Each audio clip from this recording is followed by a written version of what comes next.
Now let us look at what is the definition of a trust. Many of our organizations are registered as a trust. Now there is section 3 of the Indian Trust Act of 1882. Look at the vintage of some of these acts. Now why am I quoting the Indian Trust Act when many of us in Maharashtra are governed by the Bombay Public Trust Act? Because these are some of the curiosities of the law. The term trust or trustee is nowhere defined under the Bombay Public Trust Act of 1950.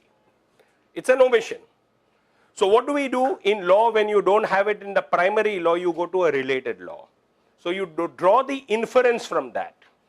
Incidentally, the Indian Trust Act applies to private trusts, not to public trusts.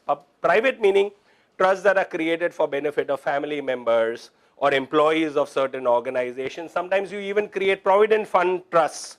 They are also deemed to be registered as per the principles of the Indian Trust Act.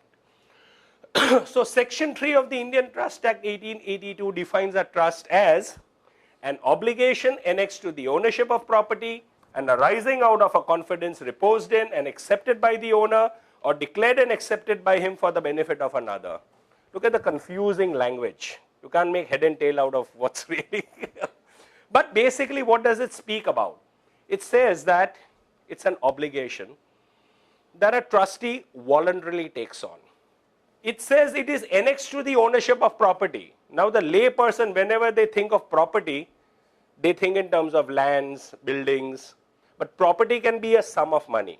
Let us say you create a trust with a sum of 500 rupees. It becomes the property of your trust. So property can be movable or immovable.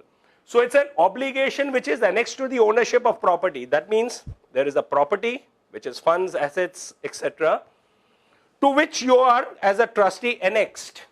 And you are accepting that responsibility voluntarily, but not for your personal benefit, for the benefit of another.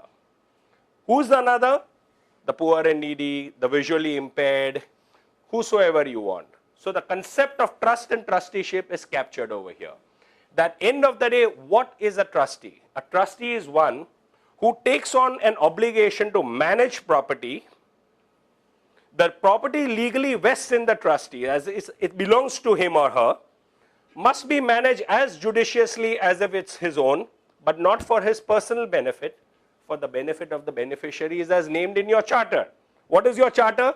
Your trust deed if you are a trust, your memorandum and articles of association if you are a society or if you are a company. So that is the concept of what a trust is.